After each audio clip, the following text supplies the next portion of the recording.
Ella es Mariel, activista, feminista y madre. Dos compañeros abusaron de ella y un acosador la atacó. Hoy revela su verdad sobre su abuso y la trata de personas. Mis amores, gracias por acompañarnos en cada capítulo. Recuerden que nos pueden estar escuchando por Spotify, Amazon y todas las plataformas digitales. Recuerden también activar la campanita y comentar. El día de hoy pues tenemos una invitada muy especial. Ella es Mariel. ¿Cómo estás, Mariel? ¿Qué tal? ¿Cómo va? Gracias.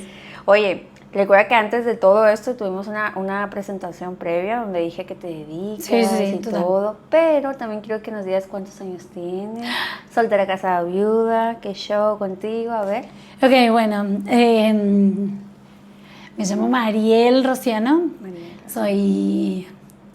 Mi formación es de actriz, porque eso a veces es un poco difícil.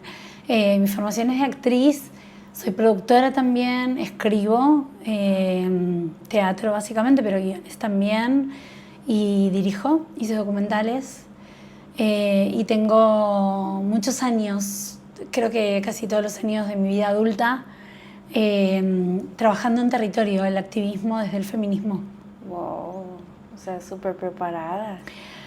Bueno, me fui preparando, en realidad fue al revés, o sea, empecé sin querer militando y luego me tuve que ir preparando, tuve que ir estudiando y leyendo para terminar de entender mejor cómo moverme en cada espacio, en cada lugar. Sigo igual preparándome, soy una fanática del estudio, leo nuevas corrientes, me parece súper interesante y vivo mi vida como una militante activista feminista, o sea, soy muy exigente respecto a la moral en mi vida.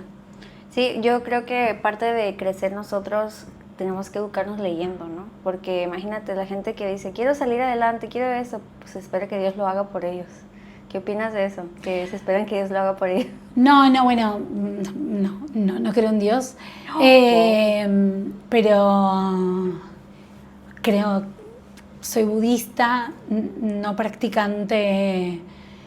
No creo en las prácticas que establecen los sistemas normativos, ¿no? Entonces, cuando el budismo para mí se transformó en una práctica parecida a la cristiana que yo tenía de formación, porque mis papás no me preguntaron si yo me quería bautizar, me bautizaron.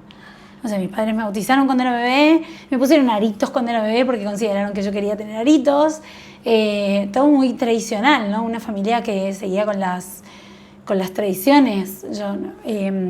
Mis padres sí creían en Dios, sobre todo mi padre, pero bueno, me bautizaron, me hicieron tomar la comunión, que bueno, que acá si no estás en un colegio católico en Argentina, la comunión es algo que no es tan normal. O sea, sí en mi época era normal tomar la comunión, pero hoy por hoy no es tan normal. Hoy la mayoría de los padres, madres, criamos más como dando a elegir a nuestros hijos si quieren ir por ese camino o no.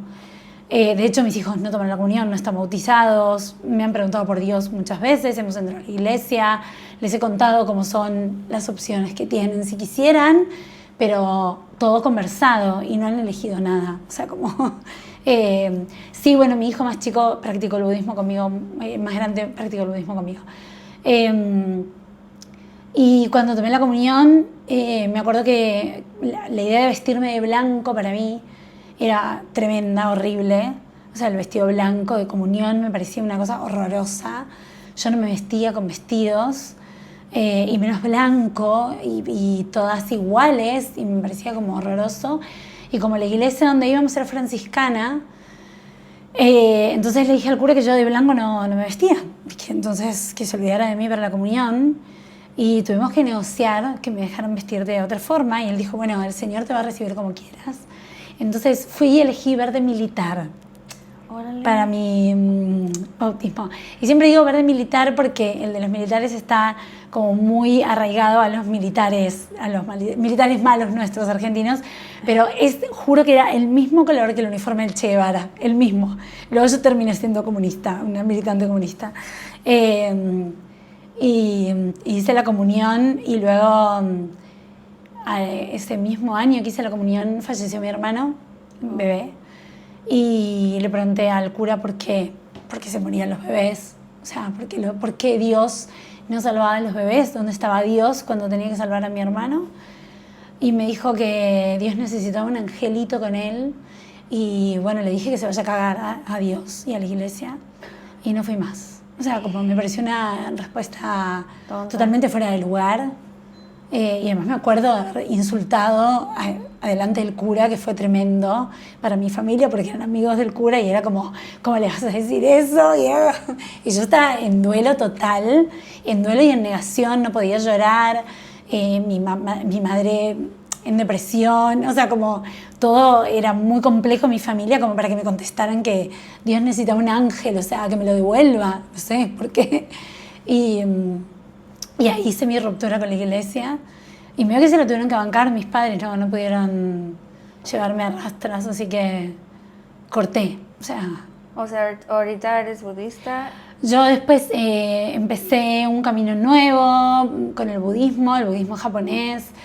En algún momento empecé a sentir como que la práctica era la misma, si no hacías tanto Daimoku por día, que es parecido como a rezar, hacer Nam-myoho Renge-kyo, es un mantra en realidad que te ayuda, a mí me ayuda, me trae, me devuelve, es una invocación a lo que queremos, al universo, a lo que estamos buscando, pero es una invocación activa.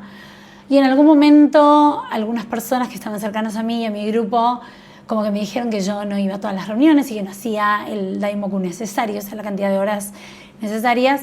Y yo recuerdo que los miré y les dije, pero yo estoy en la villa militando todas esas horas.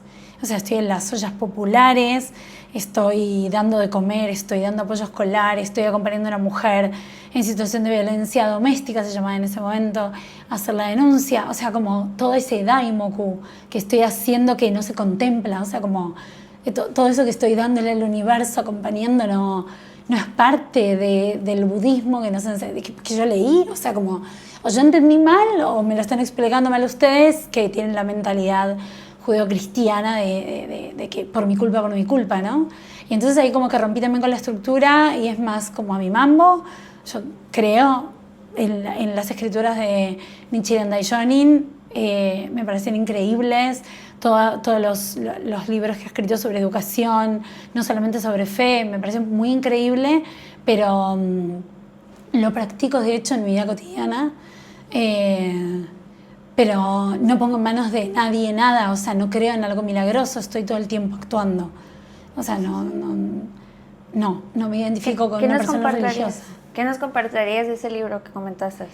Tiene muchas escrituras, pero bueno, es una persona que escribió todo el manifiesto, todo su manifiesto, digamos, de alguna manera, budista en cárcel, por pensar diferente. Entonces, digo, todas esas personas que de alguna manera han sido detractores del sistema, un Jesucristo es como una especie de Che Guevara para mí, ¿no? Si lo viéramos históricamente, es alguien que se enfrenta al poder con lo que está pasando hoy en Palestina, en Gaza, o sea, ¿no? Son personas que se enfrentan al poder que está acabando con la humanidad y que terminan, bueno, lamentablemente muertos, crucificados ideológicamente. Yo ayer mostraba un poco lo que pasó en el Zócalo con René, en México, que es uno de los países que más poblaciones judías tiene, y el Zócalo lleno de gente mirando el recital de René subiendo palestinos que están yendo allí como refugiados políticos, México recibiendo refugiados políticos palestinos, teniendo una población tan grande judía. O sea, como me parece una locura interesante de analizar en términos de país, porque digo, está abrazando, y René en el Zócalo plantándose con los palestinos diciendo viva Palestina, alto el genocidio, los niños no son corriendo los niños del eje, no son una amenaza, que era el canto de la plaza.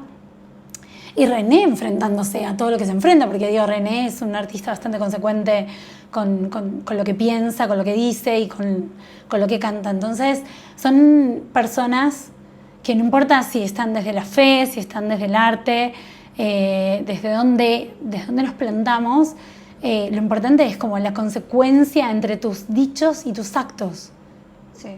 Ahí me parece que radica el lugar que para mí tiene la fe. O sea, yo creo realmente cuando a mí me dicen, pero estás súper cansada y estás rota y agobiada y difónica, yo tengo como una difonía por estrés que no se me cura, y me dicen, tenés que dejar de hacer lo que estás haciendo por la gente, y yo digo, pero esa no sería yo. O sea, yo no sería yo si digo todo lo que digo y hablo y doy una nota y hago un video en TikTok o lo que sea y luego no hago nada. O sea, es como, ok, no significa que yo me quiera romper, claramente no quisiera romperme, pero si no existieran personas que se rebelan contra el poder de turno, entonces probablemente estaríamos todos sumisos aceptando esto que hablábamos por ahí antes fuera de cámara, que es como esto que le pasa cíclicamente a Latinoamérica, de la derecha que viene, arrasa con todos los derechos que se lograron conseguir y hay que empezar a reconstruir de nuevo un país. Y cuando un país se para, luego se cae el otro de Latinoamérica y así, ¿no? Como ahora Bolsonaro preso, Lula tratando de recomponer un país destrozado, Estados Unidos amenazando con que si a Bolsonaro lo meten preso, entonces van a tomar represalias contra Brasil. Entonces como que todo el tiempo estamos en un ciclo que es como, parecía que no salimos, o sea, es como si no aprendiéramos. Es como si se repitiera todo, ¿no? Como la película de Happy Y yo tengo Birthday. 45 años y ya lo vi repetirse 3 veces, es un montón, es un montón. ¿40 y cuántos tienes? 45. No se te nota. ¿Cómo le hace a producción? ¿Cómo le hace? Oye, Mariel, y ya llegando al tema del podcast, me comentabas que tienes mucha experiencia sobre, por ejemplo, las mujeres que han sufrido el trato, ¿no?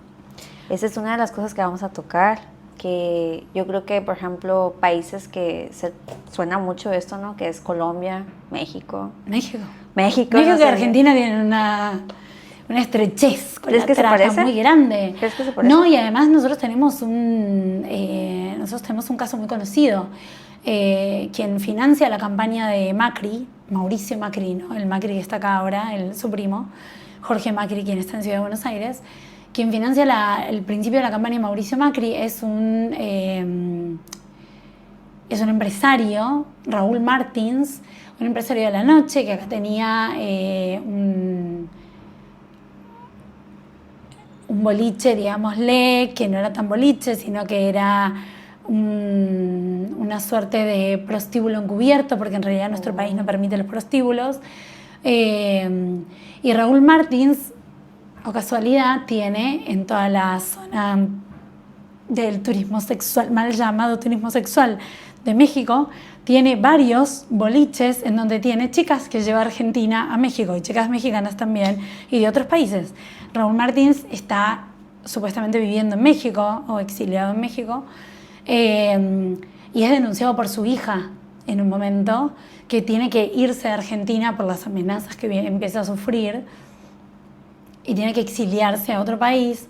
Entonces nosotros tenemos ahí un capítulo muy famoso en el libro de Lidia Cacho, investigadora sobre la trata mexicana, documentalista muy importante, que también se tiene que exiliar de México por estas investigaciones, y que ella logra poner en evidencia en su libro Esclavas del Poder, pone en evidencia la connivencia entre los poderes judiciales y políticos de la Argentina y México a partir de la conexión con Martins, que junta el dinero en México por la prostitución, ¿no? Por el turismo sexual, y que financia una primera parte de la campaña de Macri acá en Argentina cuando es por primera vez gobernador, o sea, cuando por primera vez se convierte en político. Deja de ser dirigente de Boca y se convierte en político.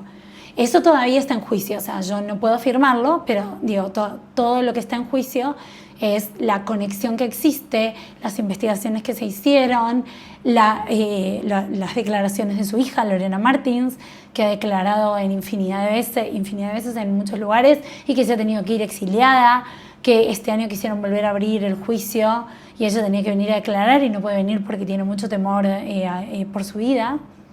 Pero sí tenemos una historia y una conexión muy grande. Qué fuerte. la verdad. Sí, y con Colombia, bueno, no sé cuánta conexión tenemos porque yo estudié, pero hay un lugar a donde no llegás, o sea, sí, aquí vino mucha inmigración dominicana en un momento que terminaba en prostitución, inevitablemente, por los papeles, básicamente, o sea, por la precarización de los papeles de inmigrantes. Pero nosotras sí viajamos a Colombia a hacer funciones de una obra de teatro que yo hacía sobre la historia de Raquel Lieberman. Raquel Lieberman es la primera mujer judío-polaca que denunció una red de trata en el año 1930 en Argentina. Es un caso emblemático en nuestro país porque a raíz de la denuncia de ella se logran meter presos por poco tiempo, pero bueno, por un tiempo a 600 fiolos que tenían que ver con la trata, no todos de la misma manera, algunos tenían que ver con la captación en los países de Europa del Este en la época de la guerra, en donde traían a las chicas súper pobres y en el puerto las agarraban y las distribuían por distintos dueños de prostíbulos, sobre todo en la zona del 11, que es en donde se radican, y en Rosario. Y ella estuvo tratada en el 11 durante 10 años, luego se logra escapar. Al poco tiempo de escaparse, la encuentran en la red de trata, la devuelven al prostíbulo, pero de diferente manera.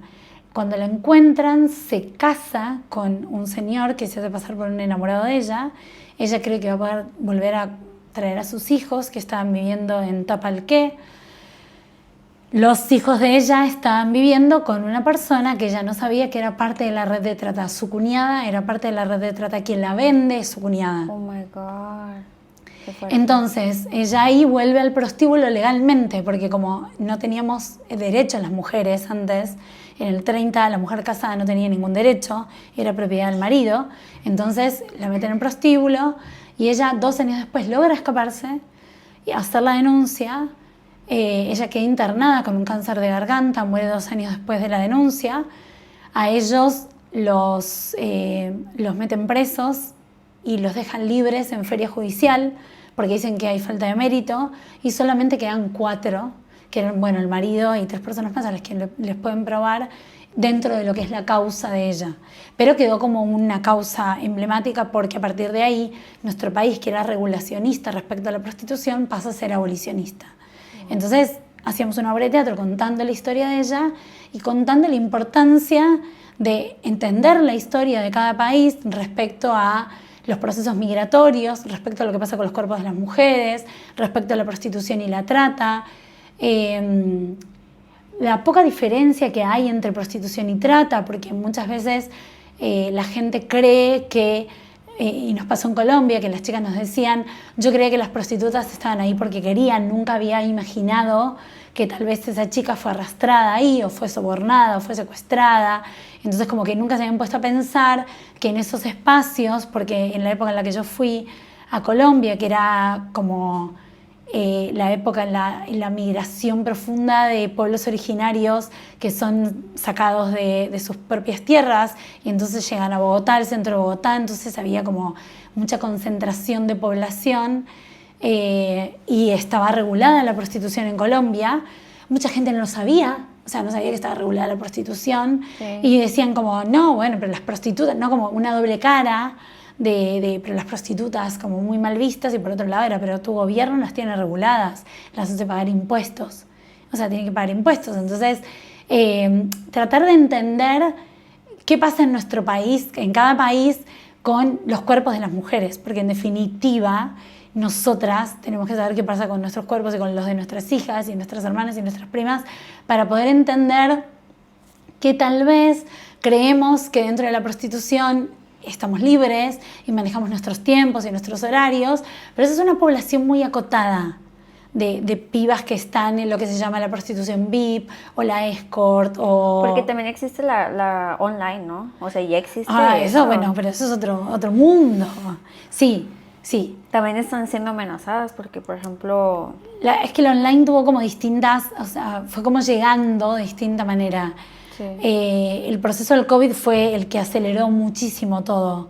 En un momento quienes estaban paradas en la calle ya no se podían parar más en la calle, en algunos lugares, entonces empezaron a trabajar con páginas.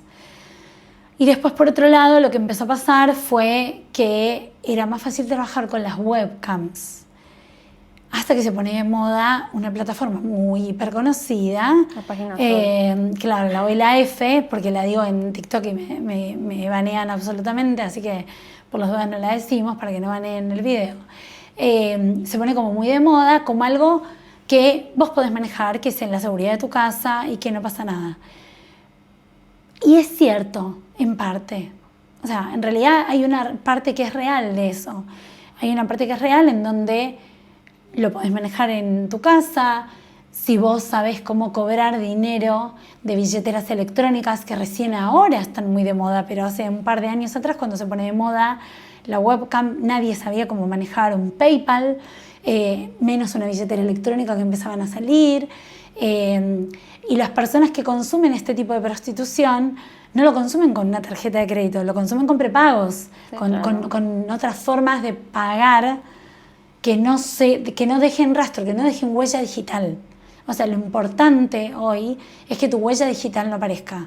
Entonces, mientras las personas que consumen prostitución están muy seguras no dejando huella digital por la dark web o por la deep web y ingresan por otros lugares y se manejan con billeteras virtuales en donde no es tarjeta de crédito lo que se maneja, sino que son o prepagos o son bitcoins o son otro tipo de monedas con las que se paga, las personas que se exponen sí dejan huella digital por todos lados, porque lo que no están midiendo es que esa persona que está mirando o consumiendo, cuando por ahí pasa porque vos tenés distintos pasos dentro de estas plataformas, que no solamente es esta que yo mencioné, sino que hay un montón más que son las más peligrosas en realidad.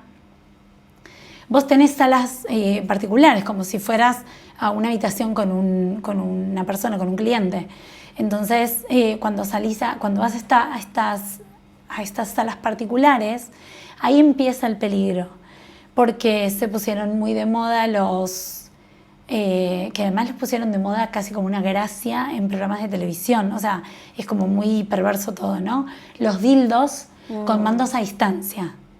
Y con aplicaciones que te puedes bajar desde el celular, porque entonces puedes jugar con tu pareja y lo hacen parecer como algo que solamente es divertido para hacerlo entre dos que están juntos y consensuado, pero en realidad esos dildos se hicieron para jugar mucho en todo lo que es la pornografía y la prostitución a distancia, porque estos dildos los puede manejar cualquier persona que tenga la aplicación bajada.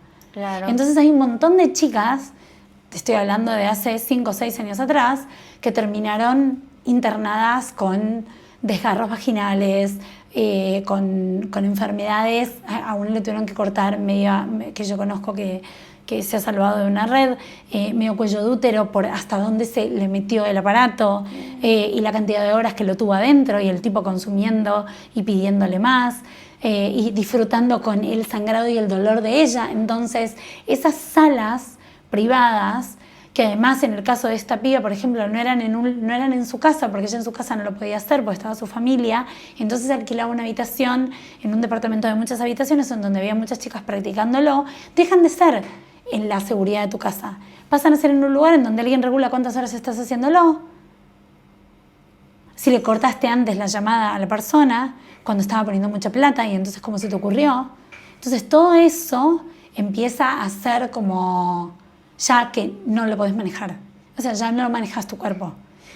Yo conozco 3 chicas que son también un juicio que se llevó hace muy poco a cabo en Argentina, que pudieron salir, que pudieron escapar de esta red y se llevó a cabo el juicio hace muy poco y que es el primer juicio que se hace sobre webcams, o sea, encontrando trata dentro de las webcams. No, y con menores. Hay de todo ya en este mundo. Y la pedofilia, ni hablar. Y encima está mal llamada pedofilia, pornografía infantil, pero con menores es mucho más difícil. Nosotros logramos en un caso que se detengan a las personas por presunción de trata, porque el progenitor entregaba a los niños a un lugar, a una sala, a una cama, en donde grababan a la niña. La niña tenía 4 años, entonces lo dibuja eso, porque no puede relatar lo que pasaba, pero sí contaba dónde le dolía, volvía con dolores en la zona de la vagina, de la vulva, volvía con dolores, relata, hace dibujos tremendos, los dibujos en donde aparece un hombre grande y aparece un chorro que va sobre ella, que está en la cama, o sea, él está lejos de la cama, pero un chorro que cae, que llega hacia donde está ella en la cama, y relata que hay una señora más grande que se sienta en la cama con ella y que le pone ropa interior igual a la que tiene ella. Se le encuentra esa ropa interior a la chica en la casa cuando se hace el allanamiento y aún así quedan libres por falta de mérito. Qué malditos la gente, de verdad. Sí, no se pudo probar trata y tampoco se pudo probar porque las cámaras GESEL estuvieron mal tomadas a los niños, entonces no se pudo probar que en realidad hubo abuso. O sea, es una creencia de la madre que está loca y del movimiento que acompaña a la madre que estamos todas locas. Qué fuerte. De hecho, veníamos a tocar ese tema también. Me comentaste afuera de cámaras que pasaste por algo fuerte, ¿no? En tu adolescencia. Sí, yo pasé por 2 abusos en la adolescencia. Tenía entre los 15 y los 16. Acá en Argentina se usaba para entrar a los boliches a bailar de noche. Si no tenías plata, que era mi caso, yo no tenía plata para pagarme la entrada, entonces había muchas chicas y muchos chicos que eran tarjeteros, o sea, en realidad eran más varones que mujeres, eran muy pocas las mujeres que hacíamos eso. Ser tarjetero era ir a la puerta de un colegio y buscar una cantidad de chicos y chicas que te prometieran que ese fin de semana iban a ir, vos les hacías un descuento y entonces tratar de conseguir la mayor cantidad de gente que vaya hacia ese boliche. Y yo estaba yo empecé a ir a ese boliche con amigos porque tenían entradas gratis. Me hice muy amiga de uno de los coordinadores, que eran coordinadores de viaje egresados también. Y me hice muy amiga de uno de los coordinadores. Empezamos a tener algo así, pero unos besos, como algo como inocente, creía yo. Él tenía 20 años. Y aclaro esto porque es muy importante. Hoy pensar una chica de 15 con uno de 20, por cómo están las leyes, es delito. En mi época, tengo 45, repito, era normal. Era normal. O sea, de hecho, mi abuela se casó con un hombre de 17 años mayor, mi tía se casó con un hombre de 17 años mayor. O sea, era completamente normal que te gustaran los chicos más grandes y nadie decía nada. O sea, digo, como... Ni mis amigos decían nada, ni mis profesores del colegio que me veían chapando en la puerta del colegio decían nada. Para nadie era llamativo. Hoy, si ves esa escena, llamás a los padres de los chicos que estén haciendo eso para contárselo. O sea, como docente yo aplicaría un protocolo ahí. Claro. Porque estoy viendo que hay una situación de abuso de poder. En ese momento nadie lo pensaba. Entonces, obviamente, por mi cabeza jamás se ocurrió que podía haber una situación de abuso de poder. Y una de las noches en el boliche, él me pide que lo acompañe a la oficina, que tenía que buscar tarjetas para darnos a los que teníamos que tarjetear la semana siguiente. Y no me pareció, la verdad, nada raro. O sea, como habíamos estado chapando, cuando terminamos de chapar, se estaba por terminar la hora del boliche, y me pide eso, me pareció lo más normal. Voy con él a las oficinas, y cuando voy con él a las oficinas, estamos andando por un pasillo, me acorrala en el pasillo, y cuando me acorrala en el pasillo, empieza a tocarme y empieza a hacer cosas sobre mi cuerpo, y yo le digo que no quiero. Me sorprendo porque además como nunca había pasado eso, claro, nunca habíamos estado solos tampoco, siempre hemos estado en el boliche o en la calle, entonces nunca había pasado eso. Y le digo que no una vez, le digo que no 2 veces, y él me dice sí te gusta. Le digo que no me está gustando, y me pongo muy nerviosa y me quedo paralizada. O sea, yo recuerdo esto, o sea, como una parálisis en el cuerpo, en donde sentía que él estaba tocándome, sentía todo lo que estaba haciendo, pero no podía moverme, o sea, no podía sacarlo de mi cuerpo de encima, no podía... Sentía que de alguna manera yo me lo había buscado esto. O sea, en ese momento yo sentía que no podía reaccionar de ninguna manera porque cualquier cosa que hiciera me iban a contestar que yo me lo había buscado. Entonces me quedé quieta, o sea, mi reacción fue quedarme quieta. Cuando salí, intenté hablar con mis amigas Para contarles todo. para contar lo que me había pasado, algo. Y nada, y ellas como que me dijeron que por qué me había ido, que las había dejado solas y me empezaron a reprochar que me había ido con él y todo eso. Y entonces dije, no lo van a entender, o sea, como no lo van a entender y me van a echar la culpa. Y entonces no estaba preparada y bueno, y empecé como con un rollo. Me pedí cambiarme de equipo, o sea, pedí cambiar de equipo de coordinador, sin hablar con él, o sea, sin decir nada. Él solamente se acercó y me dijo esa semana, ojo con lo que contás porque nadie te lo va a creer. O sea, porque claro, yo bailaba en el parlante, yo me vestía con polleras muy cortas, con faldas cortas, con bucaneras, era de las chicas osadas, no era de las chicas que iban a bailar por ahí con pantalones apretados. Yo era como bien osada. Y eso también en aquella época, yo me acuerdo de mi papá decir, si veía una chica con minifalda muy corta, está buscando que le toquen el culo. Entonces, en una sociedad tan patriarcal como la nuestra, con un padre que decía eso, yo dije, si yo cuento esto va a decir que yo me lo busqué, o sea, que me lo estaba buscando. Sí. Entonces no lo conté, pedí cambio de grupo y me fui con otro chico que para mí era como re tonta, ilusa. Él era un poco más grande todavía, tenía 22 años y siempre conmigo tenía una forma como muy de amigo, era muy contenedor, me preguntaba qué me pasaba cuando yo estaba medio mal y entonces pedí ir con él. Porque dije, bueno, en definitiva en algún momento se lo voy a poder contar, voy a poder decir. Y me pasé a buscar un día, un viernes a la tarde, que en mi casa estaba mi abuela cuidándonos porque mis papás se habían ido. Y me pasé a buscar con el auto para ir a buscar a las otras chicas. Y cuando vamos a buscar a las otras chicas, da vuelta en otra calle, me llama la atención.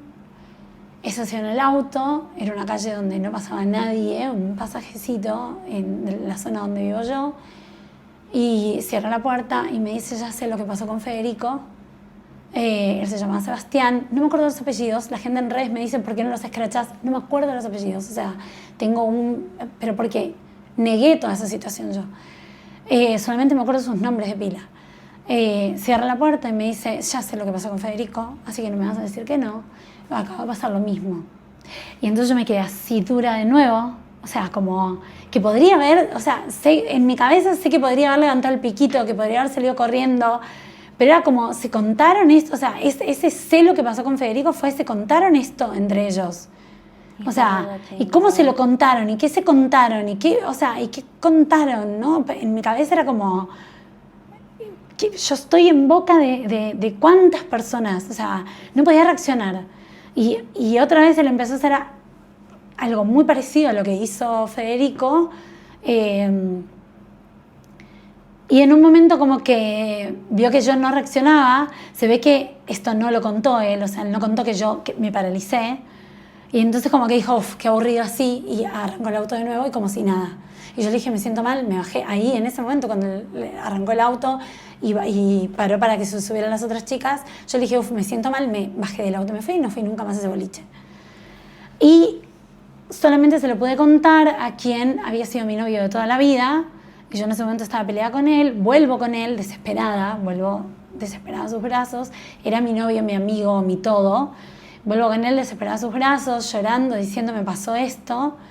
Él los quería ir a matar, o sea, no entendía otra forma de reaccionar que ir a matarlos. Yo tenía mi edad, o sea, tenía 16 años. Y yo le decía, no, por favor, no te expongas, porque yo sé lo que va a decir todo el mundo, van a decir que me lo busqué. Bueno, nada. Y aceptó quedarse callado y no decir absolutamente nada, cosa que nunca estuvo de acuerdo, siempre me reprochó no haber hecho nada. Y me contuvo, pero no le hablé con nadie más. Nunca, nunca, nunca. Hasta muchos años más tarde, cuando yo vivía en España, trabajando en una obra de teatro sobre violencia doméstica, se me vino el recuerdo a la cabeza que había bloqueado. Y se me vino porque un amigo en España que me hice, el director de mi obra de teatro, me preguntó por qué me vinculaba con los hombres como me vinculaba. Yo era muy fría con los hombres. O sea, yo a partir de ese momento me vinculaba, salvo 2 personas de las que me enamoré en ese momento, era muy fría. Entonces me vinculaba sabiendo que tenía el control, no quería relaciones estables, empecé a practicar el poliamor, no creía en la monogamia, no creía en los noviazgos, no creía en absolutamente nada. Y controlaba yo la situación. Venía, elegía al chico, estaba con ese chico y me iba. O sea, como no me interesaba nada más. Y era una forma muy fría. Y a él le pareció rarísimo y me preguntó qué me pasaba. Y ahí, claro, empecé como a registrar que fue la forma que tuve. No me quise quedar en víctima porque no lo podía contar, porque estaba como silenciada. Y no quise aceptar el rol de víctima. No me quise reconocer como una víctima de abuso sexual ni de violencia sexual. Entonces tomé el rol de casi vengadora, y era como ahora yo voy a manejar el control de mis relaciones sexuales. Como le dicen ahora, ¿no? ¿Energía qué? Energía femenina, energía masculina. Sí, yo no sé si creo en que era una energía masculina. Era como yo tomo el control ahora de las relaciones sexuales. Entonces mis relaciones y mis vinculaciones sexoafectivas no eran ni siquiera sexoafectivas, eran sexuales. O sea, me costaba mucho relacionarme afectivamente, y si me daba cuenta que me estaba relacionando afectivamente y que me estaba enamorando, me iba corriendo. No quería saber nada con enamorarme, porque no. Pues te dolió mucho lo que te hicieron. Porque la idea de vulnerabilidad en mí no entraba. O sea, ya había estado muy vulnerable, ya había estado tan vulnerable que de hecho había quedado a merced de esas 2 personas, que pensé que eran personas de confianza. Entonces no existía la posibilidad de que yo volviera a estar vulnerable. Y tardé muchísimos años, recién en la adultez, en aceptar mi vulnerabilidad y decir, ok, sí me enamoré, soy vulnerable a los sentimientos que me atraviesan en este momento, no quiero vincularme de esta manera, pero tardé mucho tiempo, muchos años de terapias, distintas terapias, hablar mucho, y yo creo que también el trabajo de territorio en la militancia feminista y saber que éramos tantas las que habíamos pasado por abusos silenciados, de primos, de hermanos, de padres, de amigos, de conocidos. De hecho, cuando yo empiezo a militar en el barrio, en una villa miseria acá en Argentina, doy teatro para niñas, no venían varones, venían solo niñas a hacer teatro, y en las charlas posteriores al ejercicio, siempre alguna niña de 10, 11, 12, 13 años contaba que en el ejercicio se había acordado cuando un tío le había tocado, en el ejercicio se acordaba, y empecé a registrar que lo que me había pasado a mí no era nada comparado con lo que estaba escuchando, porque eran niñas de 10 años, yo tenía 16. Eran niñas de 10, de 11, de 12. Y cuando iba a hablar con sus madres me decían, y sí, yo lo sé, pero a mí me pasó. Me lo hizo mi tío, mi padre, o sea, y de generación en generación, en generación en generación. ¿Y no les importaba así? No es que no les importaba, es que no hablar no servía de nada, nuestra palabra era puesta en duda. O casualidad, digo yo, todas las niñas que habían vivido ese proceso, niñas y adolescentes que habían vivido ese proceso, eran niñas que por ahí eran más fieles a ellas mismas y se vestían como querían y se conectaban como querían, y entonces esa mirada de la adultez en donde creen que eso es hipersexualización, pero en realidad eso está en sus cabezas, hacía que los llevaran a pensar que de algún modo estaban provocando. O sea, la niña está provocando. ¿Hubo algún momento que tú pensaste cómo voy a salir de ese dolor que sentías? Yo bloqueé el dolor. O sea, lo bloqueé durante mucho tiempo. No sentí dolor. No, al principio no. No, tomé esta postura. De hecho, me dolió cuando me di cuenta que durante muchos años yo me vinculé con varones y con mujeres, porque yo soy bisexual.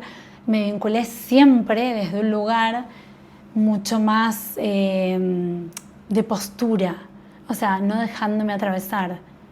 no aceptaba una caricia. Yo terminaba de estar con una persona, cenaba, comía, nos besábamos, teníamos relaciones, terminaba de estar con una persona y me iba. Nadie se quedaba a dormir en mi casa, yo no me quedaba a dormir en la casa de nadie. La idea del desayuno compartido con alguien era como, no, o sea, cero. Y cuando descubrí como que eso no era normal, había algo raro en mí. ¿Por qué no me dejaba? Porque lo descubrí con una persona de la cual estaba enamorada, estaba muy enamorada y no quería que se vaya de mi casa, no quería que se vaya a dormir a su casa y él no quería quedarse a dormir en mi casa porque él estaba como muy alejado de querer volver a enamorarse de mí. O sea, fue porque yo me volví a juntar, o sea, fue re loco, mi primera vez en realidad fue un abuso, mis 2 primeras veces fueron abusos. Y luego de eso fueron relaciones en donde yo busqué esas relaciones sexuales. Pero el amor de mi adolescencia, esa persona con la que yo iba y venía, ese adolescente con el que tenemos, que vamos y venimos esos noviecitos de la adolescencia, que para mí fue y vino toda la vida, nunca estuvo conmigo porque es el que supo de mis abusos. Y como yo estaba rota, él lo único que hacía era abrazarme y cuidarme y tratar de que me recomponga. Y eso me enojó porque me puso en el lugar de víctima. Y entonces lo saqué de mi vida y le dije, no quiero. O sea, yo no quiero esto, no quiero que me trates así, no quiero esto, no quiero que me tengas lástima por lo que me pasó. Y entonces seguimos siendo amigos, muchos años amigos, como 6 años, hasta que finalmente los 2 nos encontramos separados y estuvimos juntos por primera vez. Y esa primera vez de estar juntos los 2, yo no paraba de llorar, él no paraba de llorar, y era como, ok, esta es la primera vez que nosotros no tuvimos, porque a mí me pasó lo que me pasó, y luego él no supo cómo reaccionar porque era un niño, y yo no supe reaccionar porque era una niña también, y era una niña rota, y entonces me sentía sucia y rota, y sentía que él me miraba de esa manera, y entonces nunca la pudimos tener. Y cuando nos reencontramos en ese momento, ya adultos, entendiendo que ninguno de los 2 estaba sucio, estábamos rotos realmente, o sea, nos habían roto la adolescencia, y nos encontramos como en un amor muy chiquilín, muy de aquel momento, pero ya con 20 y pico de años, yo viviendo sola. Entonces él no quería quedarse conmigo y ahí fue como ese momento en donde descubrí que yo era vulnerable, que yo lo quería conmigo en mi vida, que él no quería estar conmigo porque teníamos una historia muy larga juntos. Y ahí fue como un llanto, o sea, fueron todo el llanto guardado durante años, salió todo junto. El llanto, el amor, o sea, estuvimos como más de 1 año y medio juntos, yendo y viniendo. Pero él se iba a 5 de la mañana, se daba cuenta que se estaba quedando dormido y se iba, y no lograba que se quede a dormir en casa. Sí, pues tenía miedo de algún... No lo sé. No, él decidió no volver a enamorarse de mí, me lo dijo muy claramente. Y dijo, nunca va a funcionar lo nuestro. Y creo que realmente mirándolo hoy, nunca iba a funcionar lo nuestro, éramos muy distintos. Creo que volvimos a estar porque nos faltó esa parte adolescente, concretar esa parte de adolescentes, porque nos tenemos mucho amor, yo lo amo mucho a él me ama mucho a mí, lo sé, hablamos cada tanto. O sea, mantenemos el vínculo, de vez en cuando nos hablamos para los cumpleaños, por ahí para fechas. O bueno, cuando viene, pasó hace muy poquito que me lo encontré en la calle, yo caminaba con mis hijos y de repente me lo crucé a él y mi reacción fue muy infantil, o sea, yo me cuelgo de él, cuando lo veo me cuelgo, y cuando me cuelgo, mis hijos se quedan mirando, tengo un hijo de 17, y se quedan mirando como diciendo, ¿qué hace colgada de un chabón que viene caminando de la calle? Y él me mira y me dice, ¿qué haces? Ay, estás igual. Y me empieza a hablar como en esa época. Y nos saludamos, por eso tenía que ir rápido a otro lado y yo estaba también llegando tarde con los chicos al colegio o algo así. Y me dicen, ¿quién es? Y le digo, él es mi novio de la adolescencia. O sea, como, porque para mí quedó como eso, mi novio de la adolescencia. O sea, él es Flavio, es mi novio de la adolescencia, es mi amor de la adolescencia. Pudo haber sido su papá. No creo. O sea, definitivamente creo que jamás hubiéramos podido vivir ese amor cuando nos separamos finalmente y decimos, ok, esto ya no va para más. Y yo estaba demasiado vulnerable y no quiero más esta vulnerabilidad para mí. Yo creo que con el tiempo los dos descubrimos que era vivir lo que no pudimos vivir en su momento. ¿Qué te ayudó a sobrevivir y encontrar esa fuerza adelante de todo esto que has vivido? Ay, lo que pasa es que yo creo que comparado con otras personas a las que conozco, lo mío es como súper chiqui. Yo trabajé con muchas víctimas de trata, con mujeres a las que por rebelarse al fiolo las arrastraban con el auto, les arrancaron las uñas, las metían abajo en un sótano desde el domingo a la mañana hasta el lunes que volvía a abrir el prostíbulo y quedaban encerrados en un cuartito de este tamaño, 5 chicas con un ventiluz así y con una vianda y un vaso de agua para cada una y nada más. O sea, pues como siento que no. Sí, me pasaron un montón de cosas, como dice la gente en TikTok a veces, como, ¿cómo puede ser que te hayan pasado tantas cosas? Bueno, no sé, viví mi vida, capaz que me expuse a muchas más situaciones de las que la gente habitualmente se expone. Tiene que ver con la militancia, tiene que ver con el arte militante te lleva a lugares y a límites que a veces hay artistas que eligen no transitarlos y hay artistas que elegimos transitarlos y bueno, eso trae consecuencias. Y después vivir en una sociedad patriarcal siendo alguien que está en contra, o sea, que es contrahegemónica en todos sus aspectos, es difícil, o sea, no es una sociedad que está preparada todavía por más que nosotros hayamos conquistado un montón de derechos, como sociedad. Argentina tiene leyes que son de vanguardia a nivel mundial, pero la sociedad todavía no está preparada para eso. O sea, yo acepté empezar a hacer un video en TikTok porque me pareció increíble que en el 2025 a mi hija en la escuela pública, y digo pública porque en una escuela privada siempre hay una bajada de línea, y yo como docente lo sé, porque trabajé en muchas privadas, pero en una escuela pública se supone que no. Y a mi hija en una escuela pública le empezaron a perseguir porque andaba de la mano todo el tiempo con una amiga. Y entonces, como andaban de la mano y andaban todo el tiempo abrazadas, le empezaron a perseguir. Y me acuerdo que la primera reacción fue, pedagógicamente es lo típico, tiene 11 años, o sea, es normal, es normal. Chiquita. Y además mi hija tiene una forma de vivir muy parecida a la mía, es muy libre ella, todo le parece como natural. Creció en una familia en donde mi hermana también es poliamorosa, y una de mis hermanas, y ha estado en pareja con 2 chicas y lo muestra y las conocíamos y charlábamos con ellas. Entonces, cuando te querías de esa manera, te querías con una mentalidad tan libre y todo te parece como que está bien, y cancelás el pensamiento que obtura todo eso. Entonces, como ella decía, pero ¿y qué tiene que está mal que esté con ella de la mano? Es mi amiga, estamos de la mano, y caminan de la mano y estaban abrazadas. Y entonces empezó a haber un hostigamiento sobre eso, y en un momento, que fue cuando yo actué, le dijeron, porque esto que están haciendo está mal para su edad. Entonces ahí me saltó una alarma, ¿no? Que fue como, esto que están haciendo, ¿a qué se refieren? ¿Qué acento le están poniendo a 2 nenas agarradas de la mano en el recreo? ¿Qué? Porque en principio ella podría estar agarrada de la mano con su amiga porque naturalmente su madre hoy está en pareja con una chica, entonces camina de la mano por el barrio, por la calle, por donde vayamos, agarrada de la mano con su pareja, que es una mujer. Entonces para mi hija es lo más natural, eso, en principio. ¿Qué le estás diciendo? ¿Que lo que su madre está haciendo está mal? O sea, si estás haciendo eso, voy a hacerte una denuncia por discriminación y por homofobia. Claro. Pero si además lo que estás diciendo son muy chicas para eso, es porque vos le estás acentuando algo más que está sexualizando ese agarrar de la mano, te vas a hacer una denuncia por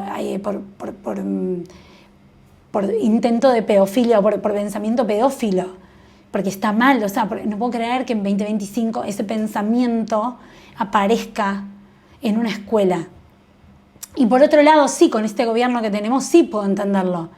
Pero es como no lo voy a aceptar de ninguna manera, bajo ningún concepto. Porque además venía muy angustiada, muy triste, la retaban, la ponían en penitencia, le ponían notas. Entonces como, de ninguna manera voy a aceptar esto. Bullying, pues, le hacían. A ella le hacen bullying hace mucho tiempo, pero más allá del bullying, la maestra estaba todo el tiempo contra ella. Bueno, Un adulto. como decimos en México, están chingue chingue. Claro, o sea, un adulto metiendo su ideología a una niña, o sea, como no corresponde, bajo ningún concepto. Y qué raro, es lo que yo le he dicho a aquí a producción, que por ejemplo a mí, pues no es para ofender a nadie, en verdad, pero a mí Argentina sí se me hace como, por ejemplo, con eso, he visto muchos TikToks y todo, y como que sí hay mucho contra eso, pues, o sea, homofobia. No, claro, bueno, desde que ganó el nuevo presidente, se volvió como... atrasamos Ándale, muchísimo. Es como si estuvieran en el 2010. Sí, atrasamos un montón. Así. Es como antes de la ley de matrimonio igualitario, o sea, hay que ir a pelear todo el tiempo, por eso tampoco iba a dejar pasar esta situación, porque digo, ella en principio no estaba poniéndole ningún acento a esto. Y a la mamá tampoco, a la otra mamá tampoco le parecía raro, o sea, pedagógicamente nos parecía como lo más normal, o sea, ya, no hay nada que mirar. Pero sí como, ¿qué les pasa? ¿No? Qué idiota la gente, la verdad. También me comentaste en WhatsApp que estuviste a punto de ser captada por una red. Eso en España, cuando viví en España. Sí. Me costó igual darme cuenta. O sea, fue como, bueno, también es otro de los recuerdos que tenía como completamente borrados de mi cabeza hasta que volvieron cuando estaba ensayando La vida de Raquel. Cuando yo fui a trabajar allá, fui en el 99-2000, que era la época de las pateras, llegaban muchas pateras de Marruecos. ¿Qué es patera? Las pateras eran como unos gomones en donde llegaban los inmigrantes por el mar, tratando de entrar por aguas, por la playa y no ser vistos. Entonces, yo trabajaba en una organización, en una ONG, haciendo apoyo, y también había conseguido trabajo con una persona que conocía, una amiga mía, que era mexicano y que me dio una entrevista, y yo le conté que que pensé que iba a poder hacer los papeles porque mi abuela es española, y que cuando llegué me enteré que por línea materna los españoles, las españolas o los españoles no podemos recibir la nacionalidad. Entonces, como que, bueno, quedé como trunca con los papeles, pensé que iba a llegar y rápidamente poder hacer los papeles, y no.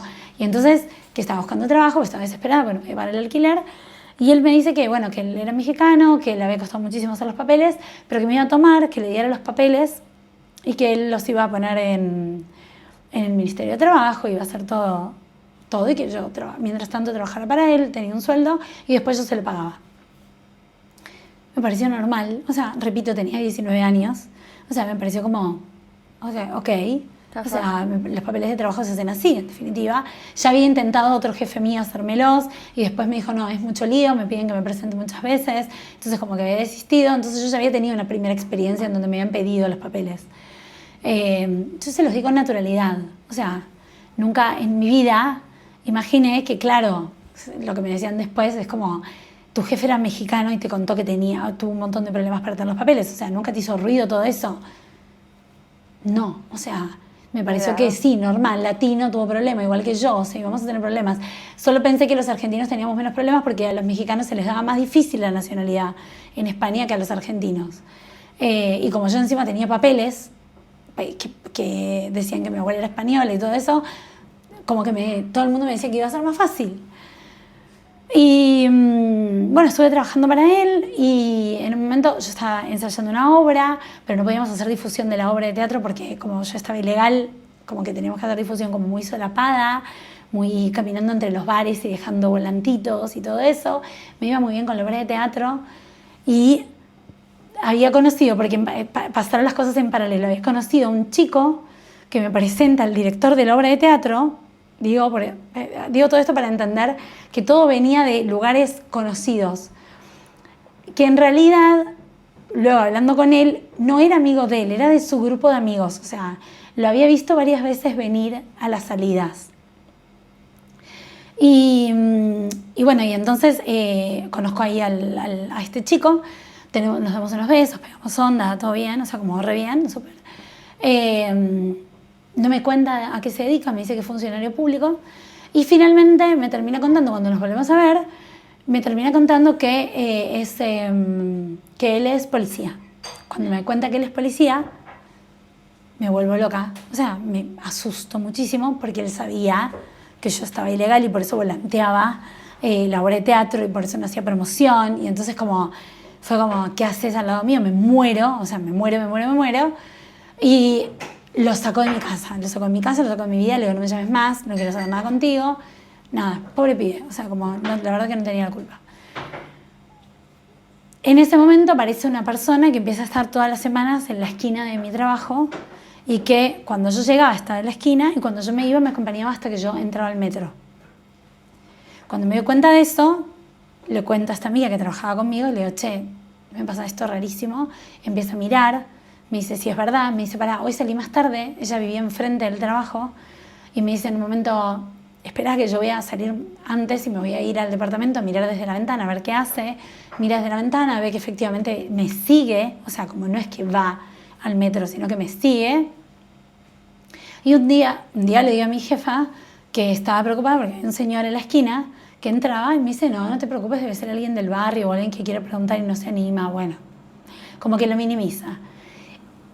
A los 2 días entra a la oficina y pide hablar conmigo y dice mi nombre y dice mis 2 apellidos.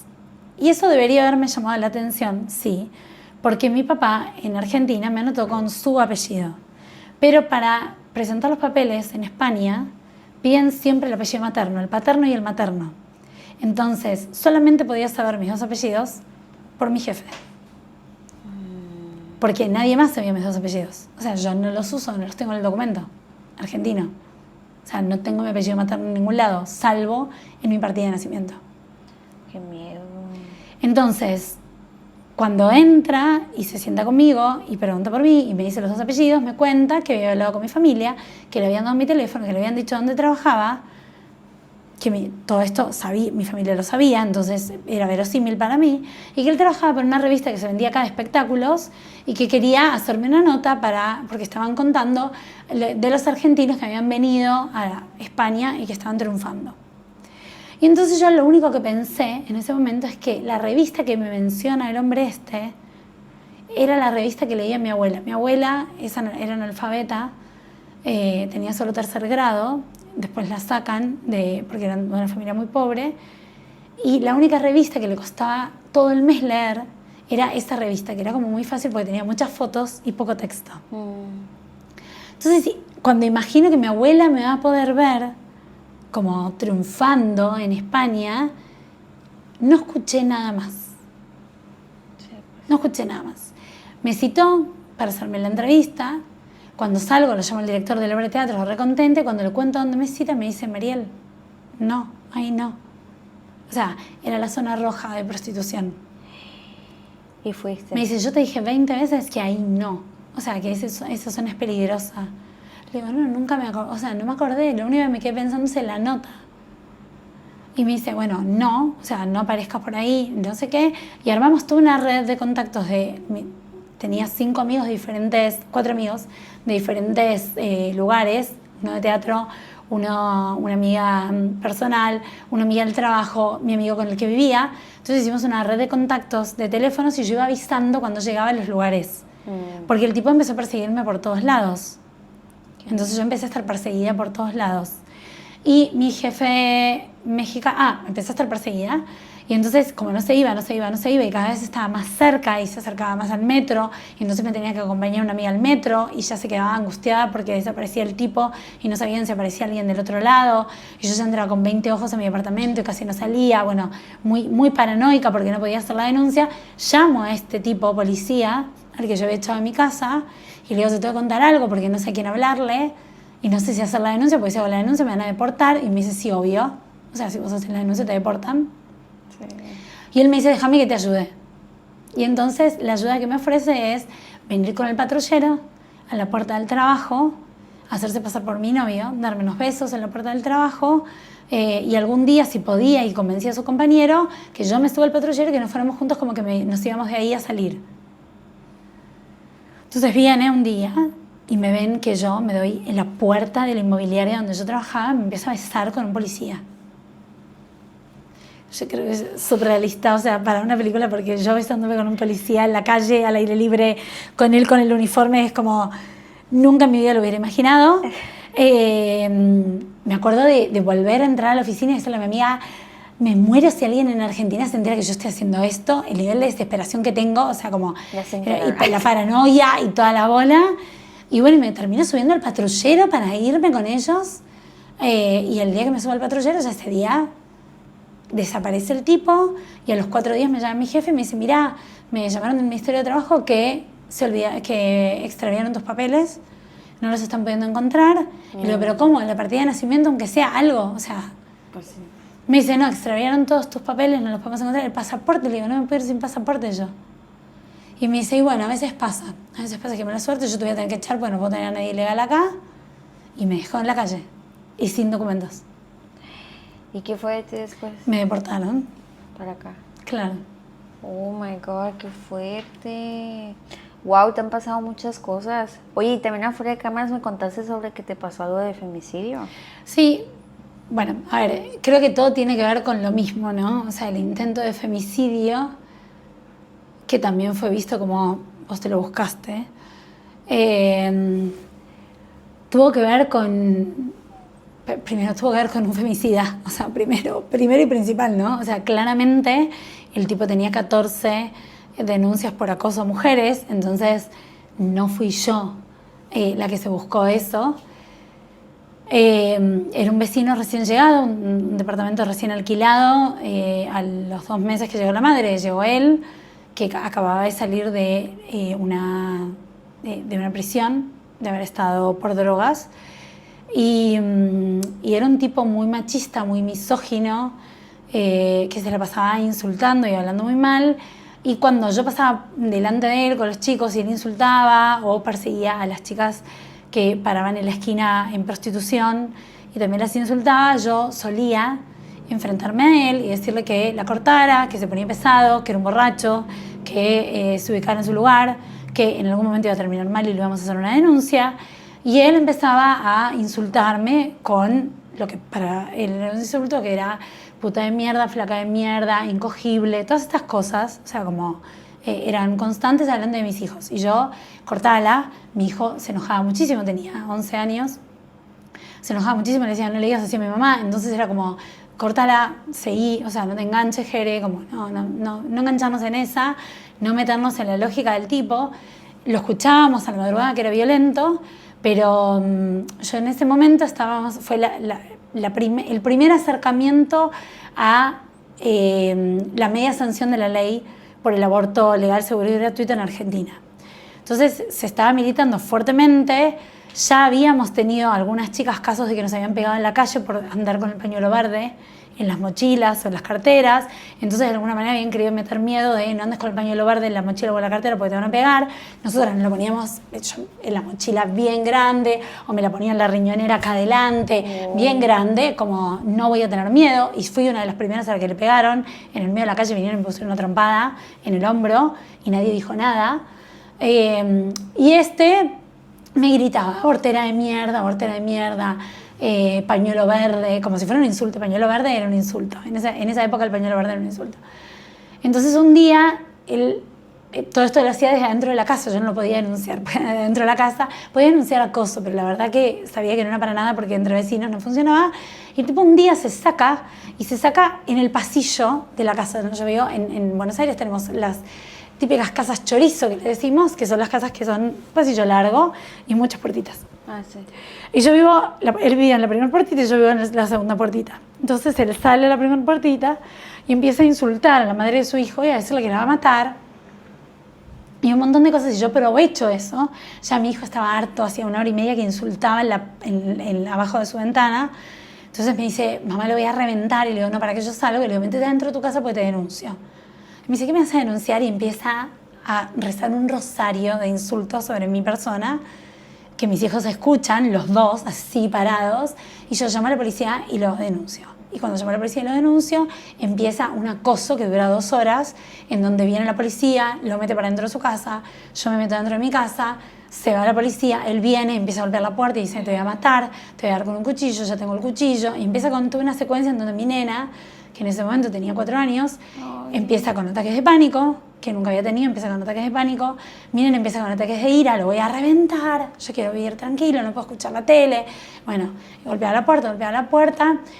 Yo me paro de frente y le digo, me volvés a tocar la puerta y yo te reviento, o sea, no me interesa nada, te reviento, llamo a la policía, te reviento, o sea, no me importaba nada. Y ahí empieza abortera de mierda, pañuelo verde, a decirle a mis hijos que no eran hijos de su padre, bueno, una cantidad, en otras palabras, todas sin insultos.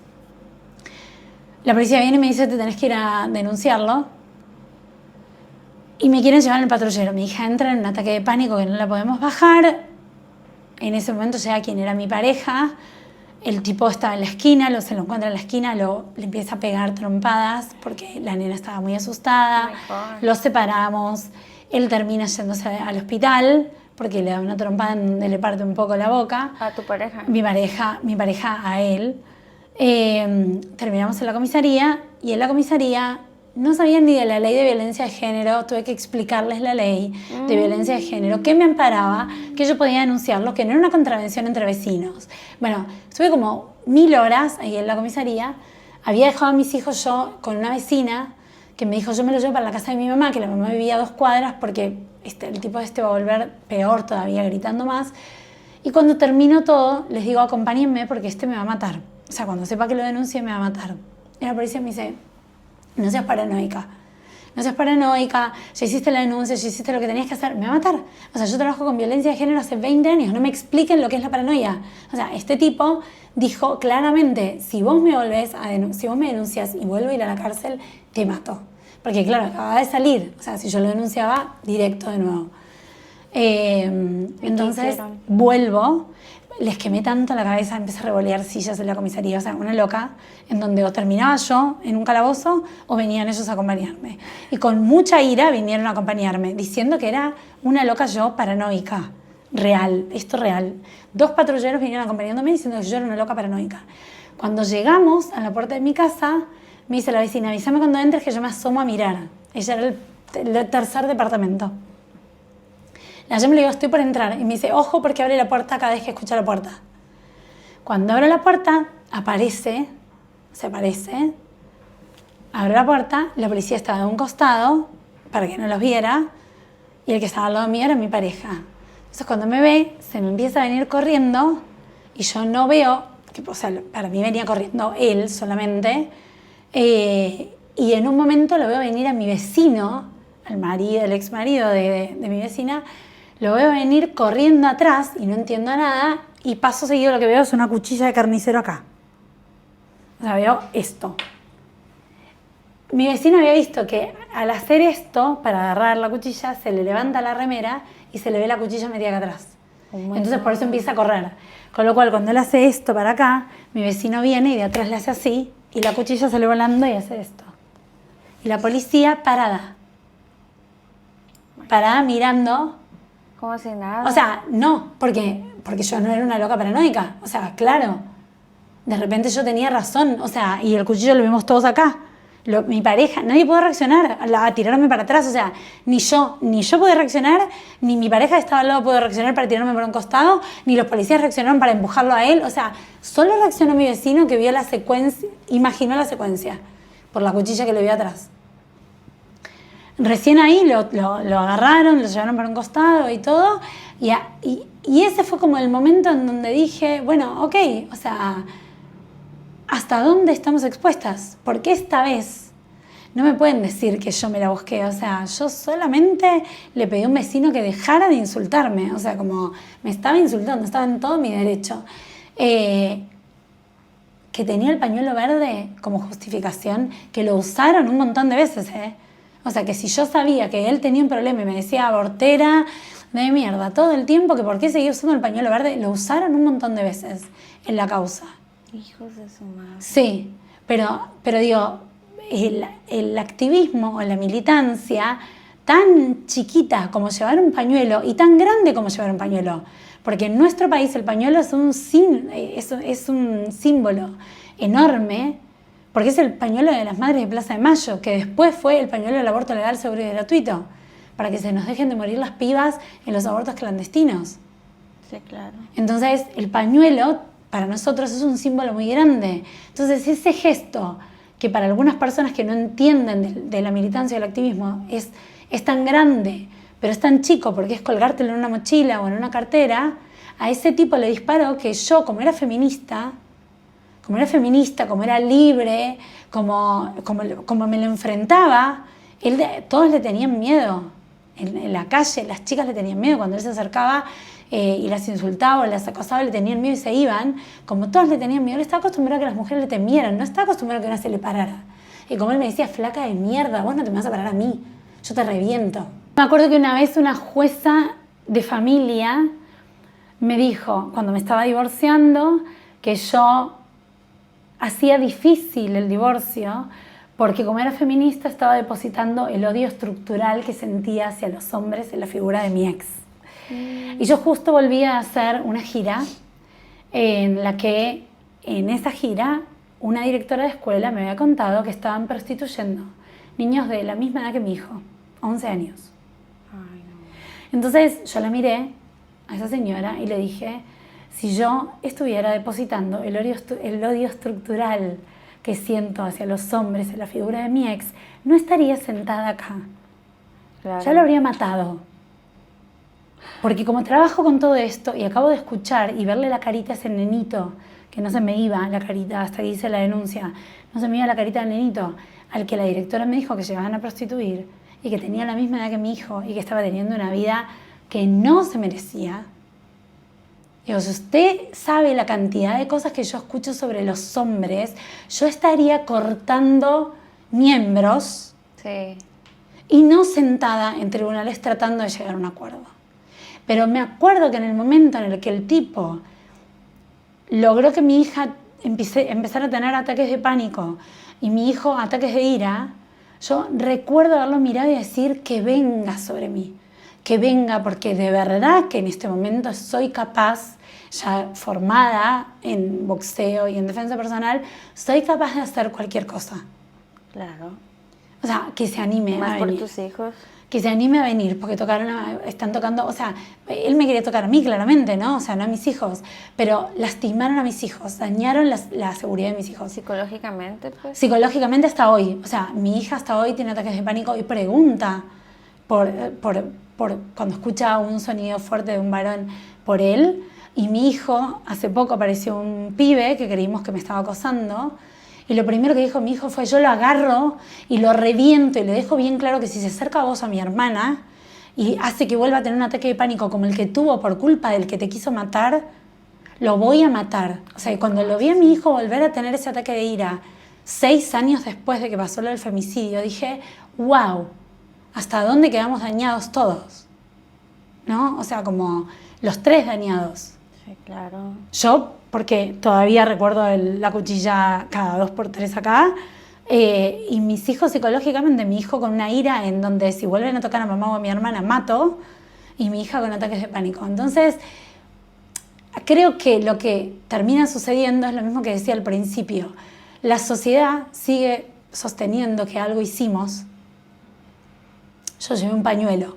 O sea, yo llevé un pañuelo, o yo le creí a mi jefe que me iba a hacer los papeles, o yo le creí al que era mi chongo en ese momento, mi chico con el que me besaba, y le creí que íbamos a buscar unas tarjetas y terminamos usada. Yo creí en personas que de alguna manera eran mi círculo de confianza, en donde yo me movía.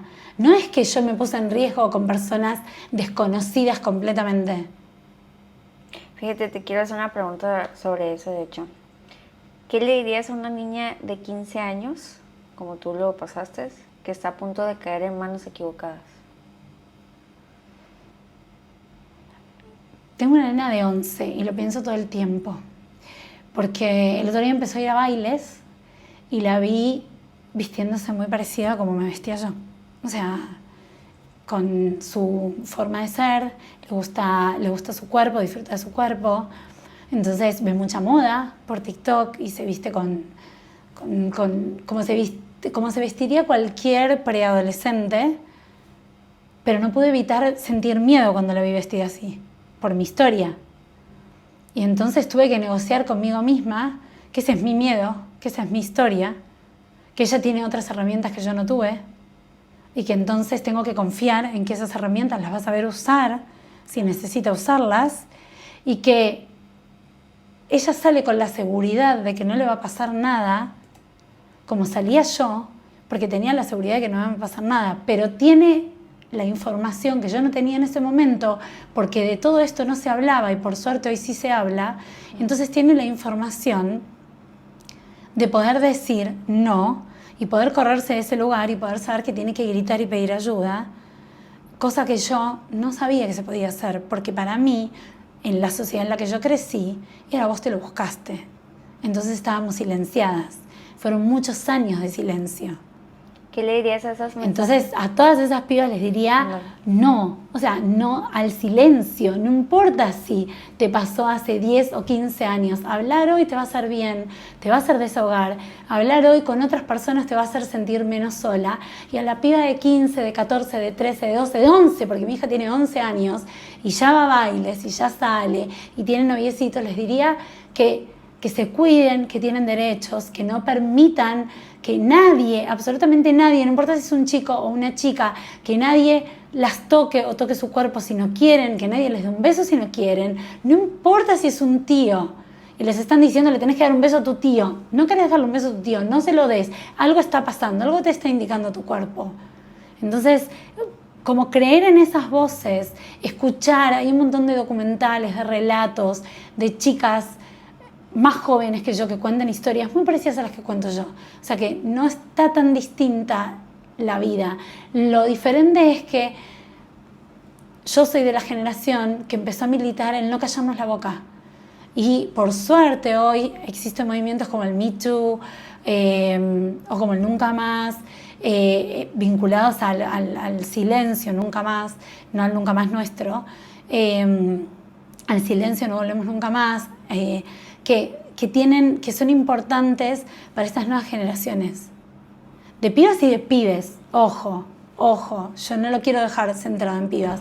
Hay un montón de varones y el abuso de los varones está mucho más silenciado porque el patriarcado es tan violento que a un varón no se le permite contar que fue abusado sin que esa hombría le quede herida, y es muy complejo, ¿no? Es para hablar muchas horas más todavía, porque el patriarcado es mucho más violento con el varón abusado y son muchos menos los que denuncian, los que cuentan, los que se animan. Yo he tenido parejas que me lo han contado de grande, porque no lo han podido hablar de chicos. Entonces, chicas como chicos, no. Si hay algo que está haciendo ruido, no. Busquen ayuda, alguien cerca hay, un docente, una amiga de la familia, un tío, una tía, un abuelo, una abuela, mamá, papá, alguien cerca hay que pueda ayudar. Sí, yo lo que puedo decirles a las mamás que no escuchan, por ejemplo, escuchen más, tratan de no cerrarse de que tú te lo buscas. No, nadie se lo busca. Muchas veces estás en lugares equivocados o estás en lugares que simplemente se dio. Y pues, ¿qué queda? Apoyar a esa persona, ¿no? Que está siendo dañada. Sí. Y saber que para mis padres fue muy doloroso enterarse de grandes que me había pasado esto. O sea, como saber que ellos no habían abierto lo suficientemente como el diálogo para que yo confiara y no escuchara el te lo buscaste. Entonces, no. Está bueno saber qué están haciendo. Es duro criar. Las crianzas feministas les dicen criar escuchando a nuestros hijos y sabiendo lo que hacen, es duro. A veces yo tengo que regular lo que escucho. Tengo un hijo de 17 y es como, me acaba de tirar un montón, y a ella también, y es difícil regular, es duro, pero yo creo que prefiero saber todo, saber dónde están, que me cuenten, que vengan a casa y me digan, mamá, me pasó esto, o sea, como... Y no juzgarlos, porque también juzgarlos les hace cicatrices. Y hace que se silencien, se metan más para adentro. Claro, sí. Bueno, muchas gracias, Mariel. A ustedes. Muchas gracias por este episodio. Estoy segura que la gente que lo escuche va a salvar muchas vidas. Muchas gracias por tu arte y por tu voz. Gracias. Gracias a ustedes. Gracias. ¿Quisieras decirle algo a la cámara antes de acabar este episodio? Hablar cuesta mucho, porque poner en palabras lo que a una le pasó revuelve el dolor, una siente que se revictimiza una misma que se vuelve a poner en un lugar en donde ya estuvo y no quiere volver a estar, pero también es sanador. Entonces, cuando la gente cree que una lo hace porque está buscando que la miren como una víctima, no. Está hablando para que otras pibas que no pueden hablar o otros pibes que no pueden hablar, hablen. Yo empecé a hablar porque tantas pibas hablaron conmigo y me contaron sus casos que dije, no puede ser que yo no cuente el mío. O sea, hay algo raro ahí. Entonces tuve que hacerme cargo de mi dolor, de mi silencio durante muchos años y ponerle el cuerpo. Es doloroso, sí, pero es sanador, es completamente sanador.